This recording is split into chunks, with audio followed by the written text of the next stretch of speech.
He empleado varias semanas en desarrollar un sistema de conducción para videojuegos en Unity, y el resultado es el que estáis viendo en pantalla. En este vídeo les compartiré la teoría necesaria para lograr una simulación de vehículos funcional, así como los trucos y atajos que yo he utilizado para desarrollarla. Pero antes de empezar, cabe aclarar que tanto este vídeo como este sistema están lejos de ser perfectos. Varios componentes se comportan de formas que no coinciden con la realidad, y en este vídeo, por mucho que lo intenté, no hubo espacio para todo. De todas formas, en la descripción hay un enlace a una pequeña demo que he preparado, para que puedan probar el resultado antes de espiaros de mi palabra. Sin más disclaimer ni preámbulos, pasemos al vídeo. Al programar un vehículo, la forma más intuitiva de hacerlo es de abajo hacia arriba, empezando por los neumáticos. Pero la fricción entre los neumáticos y la superficie depende de su fuerza normal, y esta es igual a la fuerza de resorte de la suspensión más el peso y la inercia de la propia rueda. No empezamos por los neumáticos, sino por la suspensión que los sostiene. Yo para esto no he utilizado cuerpos rígidos, en su lugar he calculado la posición y el desplazamiento dentro de un script, utilizando raycast para detectar la distancia al suelo. Calculo la fuerza elástica del resorte, le añado la gravedad y calculo la nueva posición de la rueda. Utilizando un raycast detecto la distancia al suelo.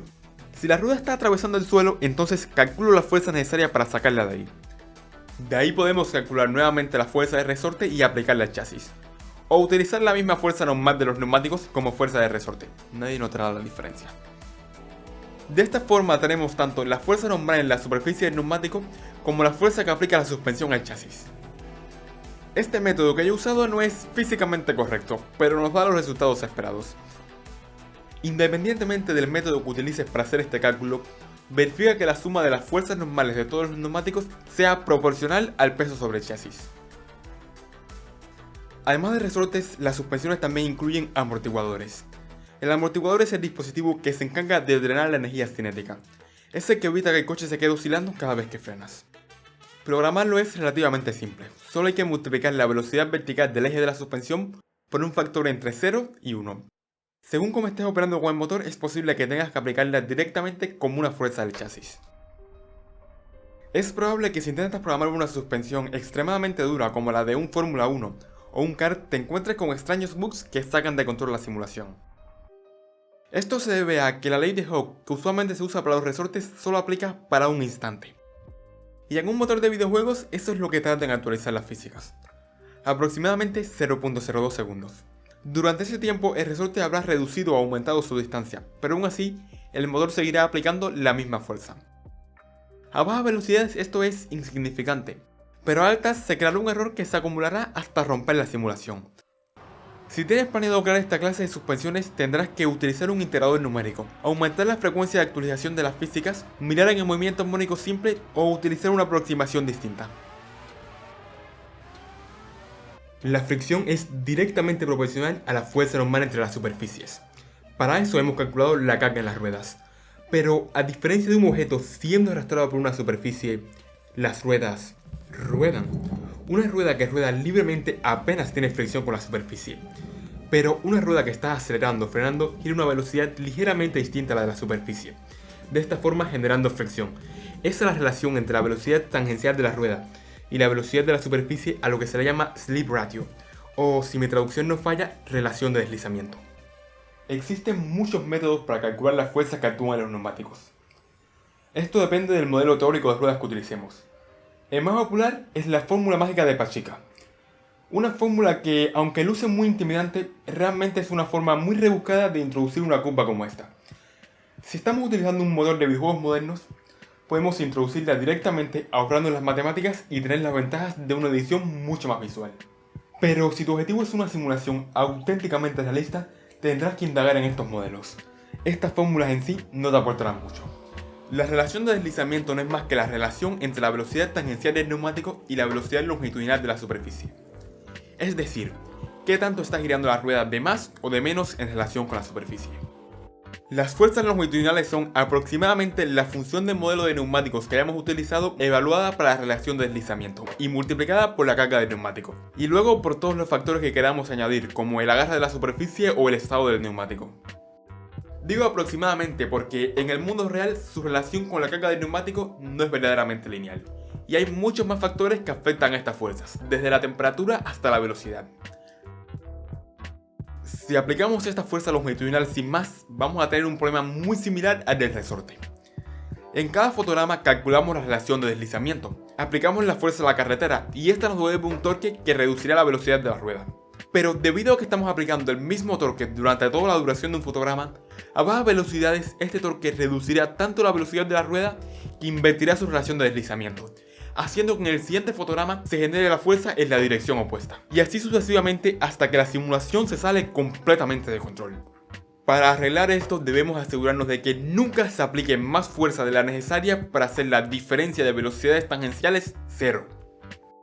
A este torque que nos devuelve la carretera podemos sumarle el torque de frenada, la resistencia de rodadura y el torque del motor, aunque no necesariamente en ese orden. Según como las hayas programado es posible que necesites modificar el orden o incluso efectuarlas más de una vez por fotograma. Yo he añadido una segunda iteración a todos los cálculos. Esto debido a un problema de la gallina de huevo entre aplicar las fuerzas a la carretera y frenar. No hay duda de que esto es una chapuza, pero funciona y no quiero moverle. Para evitar que el freno se convierta en un botón de reversa, puedes limitar su torque de forma similar a las fuerzas longitudinales. La masa del neumático afecta lo fácil que es hacerlo perder el agarre, y según como la programes, puede que también la frenada. Recomiendo definir masas distintas para los cálculos angulares y los de la suspensión, para así poder tener un ajuste mucho más fino. A este punto ya puedes lograr una simulación longitudinal de los neumáticos completamente funcional. Pero a menos que seas estadounidense, es bastante improbable que ver coches conduciendo en línea recta durante horas sea uno de tus intereses. Es tiempo de programar las fuerzas laterales de los neumáticos, las que hacen posible girar en las curvas. Las fuerzas laterales dependen del ángulo de deslizamiento, y también son influenciadas por la relación de deslizamiento, pero más en eso después. Para calcular el ángulo de deslizamiento, proyectas la orientación del neumático y la dirección de su movimiento en el plano de normales de la superficie, y le pides al motor de videojuegos que calcule el ángulo por ti. Hay un detalle muy importante sobre estas curvas que me he estado omitiendo, y es que son tridimensionales. Ambas toman tanto el ángulo de deslizamiento como la relación de deslizamiento, para devolvernos las fuerzas laterales o longitudinales. Si al igual que yo has tomado el atajo de introducirlas directamente en el motor de videojuegos, puedes solucionar este problema fácilmente añadiendo más curvas e interpolando entre ellas. Aunque de haber utilizado una fórmula tendrías exactamente el mismo problema, ya que al fin y al cabo solamente te dan una curva completamente dura. El procedimiento para calcular las fuerzas laterales es casi igual que el de las fuerzas longitudinales, pero a la hora de encontrar cómo limitarlas surge un problema.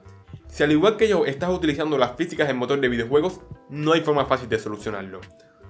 La fuerza que apliques no debe ser más de la necesaria para hacer la velocidad lateral cero, pero debido a que los neumáticos están a cierta distancia del centro de masas, no solo se crea desplazamiento lateral, sino también momento angular. En lugar de intentar predecir cada motor con todos estos parámetros, yo he usado un atajo. He limitado la fuerza lateral a la inercia lateral dividida entre el tiempo dividida entre 5. ¿Por qué 5? Porque son 4 ruedas y es preferible que este límite sea una subestimación que una sobreestimación. Si nos quedamos cortos, el coche podría deslizarse un poco más de lo que debería a bajas velocidades. Pero si nos pasamos, el coche se moverá solo en el lugar hasta romper por completo la simulación. Dividirlo entre 5 es un atajo sucio. Funciona y es lo que yo he hecho, pero es algo impreciso físicamente. No puedo recomendarlo como la forma correcta de hacerlo. Estos ejemplos fueron grabados utilizando fuerzas laterales 20 veces más altas de las que utilizaría normalmente. Lo realmente importante de esta pieza de código no es que restrinja la fuerza máxima, sino la fuerza en el sentido erróneo. El divisor no es tan importante a menos que paremos utilizar fuerzas laterales extremas. Independientemente del método que utilices para calcular las fuerzas laterales y longitudinales, haz una prueba de estacionamiento. Verifica que el vehículo se comporta adecuadamente a bajas velocidades. De nada nos sirve una simulación perfecta de las fuerzas laterales de los neumáticos si no podemos controlarlos. El funcionamiento de la dirección es un elemento de vital importancia para la sensación de control de juego. Y no es tan sencillo como parece. Las fuerzas laterales de los neumáticos alcanzan su máximo entre los 5 y los 15 grados de ángulo de deslizamiento. A menos que tengas tracción delantera, girar los neumáticos a un ángulo de más de 20 grados de deslizamiento estará haciendo más por frenar el coche que por dirigirlo.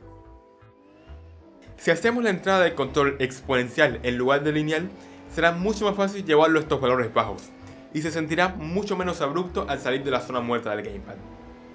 Lo intuitivo es que al girar más el volante, gire más el coche, pero este no es el caso en nuestra simulación ni en el mundo real. Pero aún así, lo más probable es que el jugador pegue el gamepad a fondo, sus ruedas frontales pierdan el agarre, se estrelle y te termine echando la culpa a ti. Para ayudar a esta clase de jugadores podemos restringir el ángulo de la dirección a solamente el ideal. Calculamos el ángulo de desplazamiento del morro, le sumamos el ángulo de deslizamiento óptimo de los neumáticos y utilizamos ese valor como ángulo máximo. Para disimular esto podemos hacer que la restricción aumente gradualmente una vez se supera cierta velocidad, aunque no es realmente necesario. Cuando el coche empiece a moverse, la dirección del morro cambiará por sí sola. Limitar el ángulo de la dirección es imprescindible si parte de la audiencia jugará con teclado, pero también hace ciertos estilos de conducción imposibles. Además de que los fans de la simulación prefieren tener el mayor control posible. En los juegos de simulación diseñados para ser juegos con volante utilizan fuerzas y no posición. Debido a esto, el gamepad no controla el coche, controla el volante que controla el coche. Esa es la razón por la cual al jugar estos juegos con gamepad, la cámara interior se siente mucho más responsiva que cualquier otra vista. La excepción de esto es BeamNG Drive, en el cual la fuerza del volante es tan brutal que es casi como si funcionase a proposición. A este punto ya tenemos todo lo necesario para un vehículo funcional, siempre y cuando vayas cuesta abajo y por una colina. Es hora de ponerle la potencia en la máquina, es hora de programar el motor y la transmisión.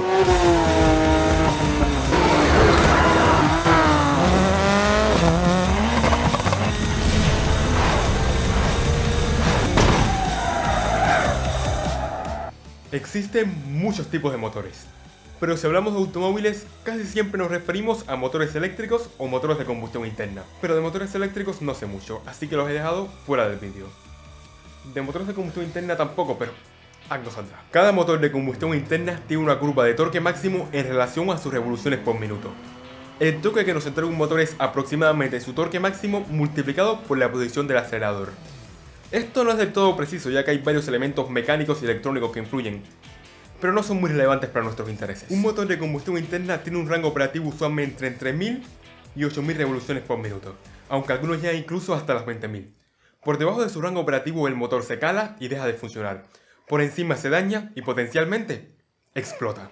El trabajo de la caja de cambios es multiplicar el torque mientras mantiene el motor en el rango de revoluciones por minuto deseadas. Multiplicar el torque es cambiar velocidad por fuerza. Si tenemos un engranaje de 3 metros de diámetro y otro de 15, por cada 5 vueltas de pequeños el grande dará una vuelta completa. Pero aunque será 5 veces más lento, tendrá el quíntuple de la fuerza. El trabajo en sí no cambia, pero para el motor es como para ti la diferencia entre mover 500 kilogramos 10 metros y 50 kilogramos 100 metros. La caja de cambios es un dispositivo que nos permite cambiar estos engranajes sobre la marcha. En primera marcha el torque que llega a los neumáticos será aproximadamente 9 veces mayor que el que sale directamente del motor, pero también lo será la velocidad del motor, por lo que llegará antes al límite de revoluciones. En quinta marcha el torque es 3 veces inferior al que tenemos en primera, pero también lo es de la velocidad del motor, por lo que podrá llegar a velocidades mucho más altas antes de alcanzar el límite. El torque que sale de la caja de cambios tiene que llegar a los neumáticos de alguna forma. En nuestra simulación podemos aplicarlo directamente a los neumáticos, pero en el mundo real esto tiene que hacerse a través de engranajes duros. La forma más sencilla de hacer esto es conectando la caja de cambios directamente al eje de los neumáticos. El problema es que en una curva ambas ruedas recorren trayectorias diferentes.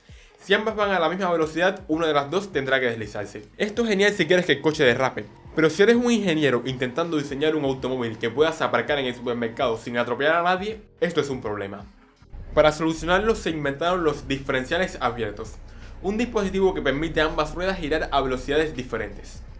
El diferencial abierto añade un engranaje intermedio que puede girar junto con el eje o por sí solo. Si ambas ruedas están libres, todo girará junto. Si una de las dos está bloqueada, este engranaje intermedio permitirá a la otra girar libremente.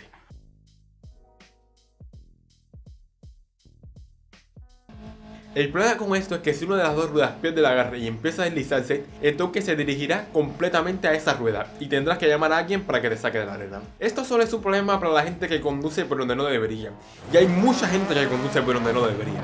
Para solucionar esto fueron inventados los diferenciales de deslizamiento limitado. Un tipo de diferencial que permite a ambas ruedas girar a velocidades distintas, pero limitan qué tan grande puede ser esta diferencia. Existen muchos tipos de diferenciales de deslizamiento limitado, y no voy ni a intentar explicarlo. A la hora de programar la relación entre las velocidades de ambos neumáticos, algunos pueden sentirse abrumados. Es ahí donde entra el cuarto tipo de diferencial, al cual yo mismo le he puesto nombre, el diferencial MAL. El diferencial MAL utiliza un método mágico para distribuir el torque igualmente entre todos los neumáticos, independientemente de su velocidad. Al principio pensé que el diferencial MAL sería suficiente, pero resulta que no. Incluso dentro de esta simulación extremadamente simplificada, la diferencia entre distintos tipos de diferenciales es bastante notable. Con tanto el diferencial como la caja de cambios programada, es necesario que haya la conexión entre estos componentes y el motor. Esto se puede hacer creando valores físicos con masa e inercia en cada uno de estos componentes, o simplemente asignando la velocidad de las ruedas multiplicada por la relación de marchas de la caja de cambio al motor. El primer método es bastante complicado y dará muchos dolores de cabeza, especialmente cuando ves al embrague. El embrague es el componente que conecta la caja de cambios con el motor. Cuando este está conectado, ejerce presión sobre el volante del motor y hace que la caja de cambios y el motor giren juntos. Cuando este se separa, es decir, cuando se presiona el pedal, se desconecta y permite que el motor y la caja de cambios giren de manera independiente. Pero cuando está a medio presionar, solamente ejerce una presión parcial, permitiendo que ambos giren a velocidades ligeramente distintas, pero siguiendo moviéndose por un poco de fricción. Los dolores de cabeza que te dará programar este componente no serán nada comparado con lo necesario para automatizar su funcionamiento.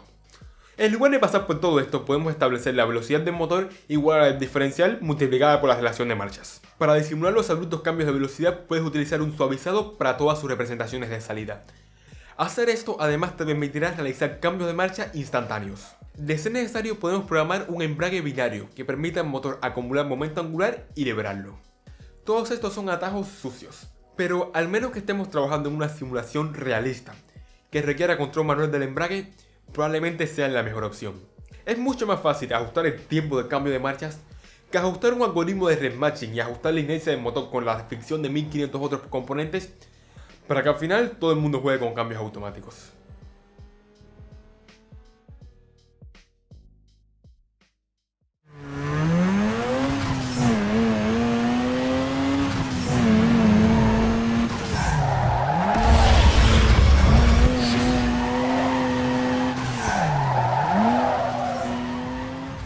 El sonido es importante, tan importante como los propios gráficos.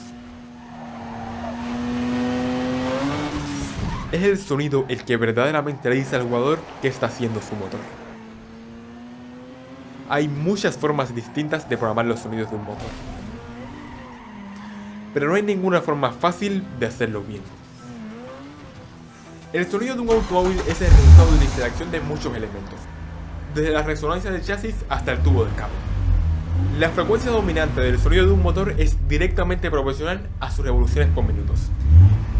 El sonido de un motor a 1000 revoluciones por minuto, reproducido al triple de la velocidad, puede pasar por el sonido del mismo motor a 3000 revoluciones por minuto. Pero no sonará como lo haría el auténtico motor a esa velocidad. Al aumentar su velocidad, también estamos alterando el sonido de componentes y elementos que no deberían verse afectados. Otra diferencia entre este modelo simplificado y un auténtico motor es que el sonido también se ve afectado por la aceleración. El acelerador controla la intensidad de las explosiones que ocurren dentro del motor, restringiendo la cantidad de aire que entra a él, lo que significa que también influye en su volumen. Pero estas explosiones no son la única fuente de sonido. Para separarlas podemos utilizar filtros de paso alto y bajo. Luego utilizamos la entrada suavizada del acelerador para regular el volumen de los bajos. De esta forma tenemos algo que suena como un motor, aunque no demasiado bueno. Probablemente vale la pena pasar por aún más dolores de cabeza para lograr un motor que suene auténtico. Pero me temo que no soy ingeniero de sonidos, no hay mucho más que pueda hacer. Para lograr el auténtico sonido de un motor se requieren algoritmos mucho más complejos que este. Conducir un automóvil es difícil. Comprimir 900 grados de rotación a menos de 1 centímetro lo hace aún más difícil. Si tu juego es para una audiencia general y no para un grupo de frikis con periféricos carísimos que han pasado cientos de horas aprendiendo a llevar un coche con los dedos, las ayudas de conducción son algo imprescindible. El ABS o sistema de frenada antibloqueo es un sistema esencial en todo videojuego de coches. Ha de estar al menos como una opción. Sin este es prácticamente imposible jugar con teclado. Cuando un neumático se bloquea, deja de ser capaz de dirigir el coche, y a pesar de lo que pueda parecer, no es la forma más rápida de detenerlo. Esta es la razón por la que hoy en día ya no se fabrican coches de carretera sin esa tecnología. En muchas categorías deportivas no se permite su uso.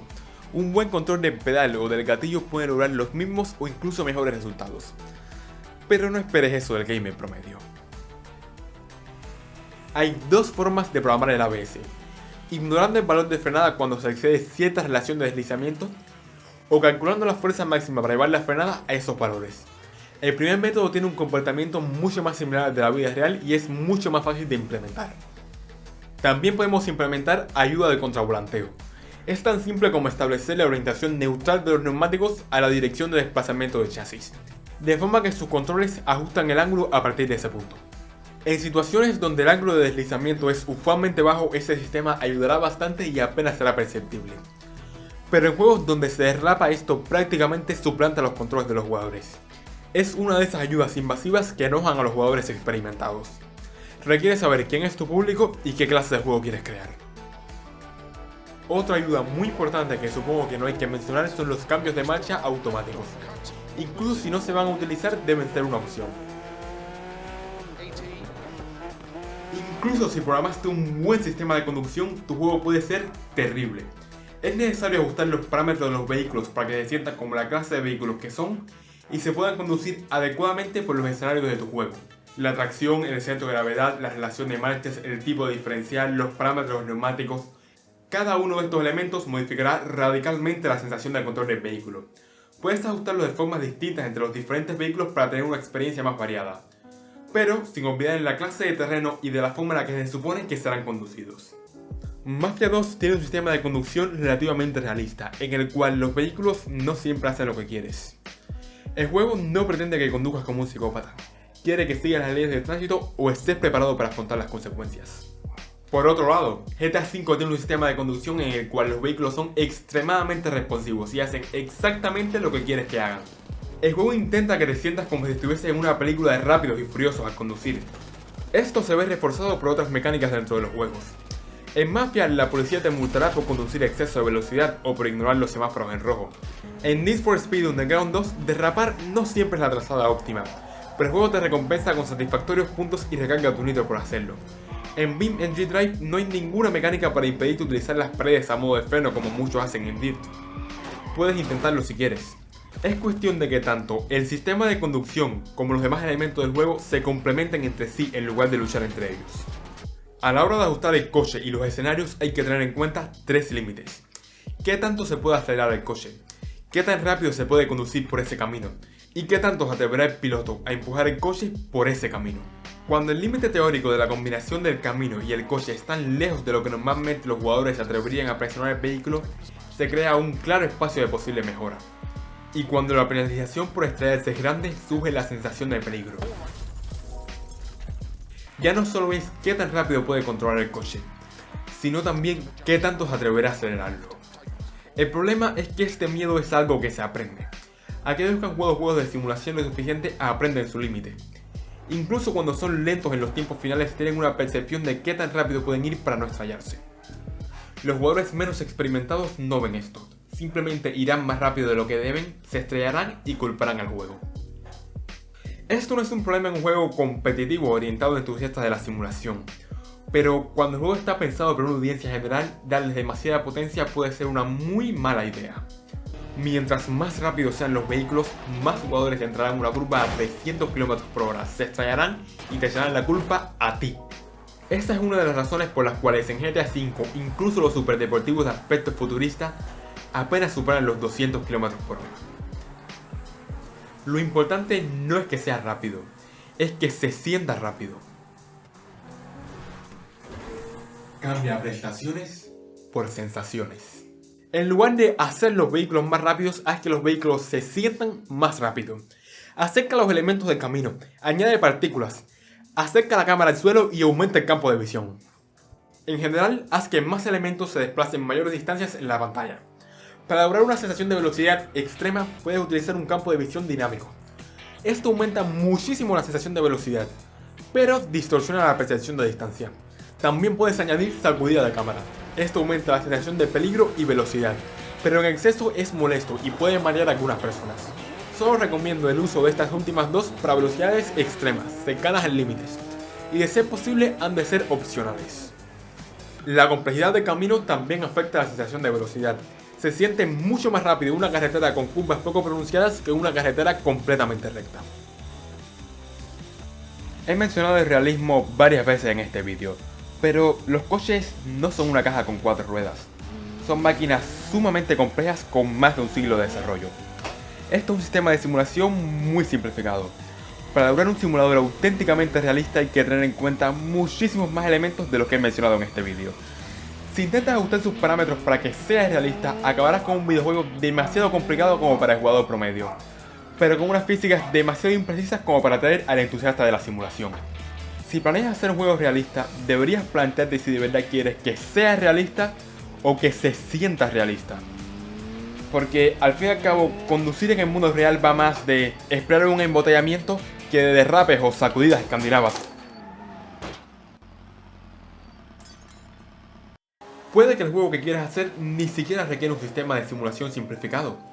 Si quieres hacer un juego de karting o algo más arcade, es posible que la simulación de los neumáticos y del torque del motor te acabe sobrando.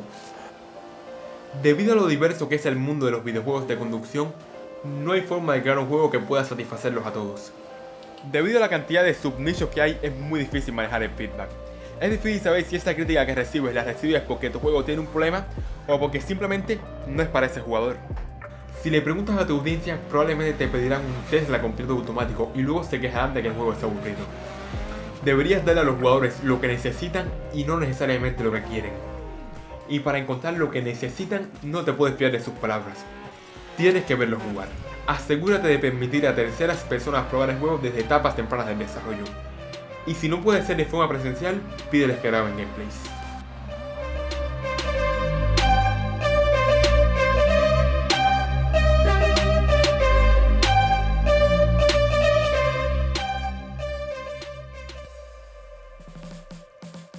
Investigar para este vídeo me ha enviado mucho más profundo en la madriguera de la cultura del automóvil. Si quieren más vídeos de coches, no duden en pedirlos. Aunque por lo pronto toca traer de vuelta los core values del canal, que llevan unos meses ausentes. Y no olvides que en la descripción hay un enlace a una pequeña demo que puedes probar, así como a varios recursos que recomiendo si vais a desarrollar vuestro propio videojuego de coches. Si vas a desarrollar tu propio videojuego de coches, te recomiendo que revises el paper Car Physics por Marco Monster. He intentado que todo lo que no está en ese paper esté en este vídeo, por lo que creo que deben funcionar bien complementariamente. Antes de terminar, me gustaría agradecer a Daniel Jabotinsky y a Lexi16, quienes han publicado magníficos modelos 3D de automóviles de forma completamente gratuita. Si te gustó el vídeo, por favor, compártelo con tus amigos o con quien conozcas que pueda estar interesado.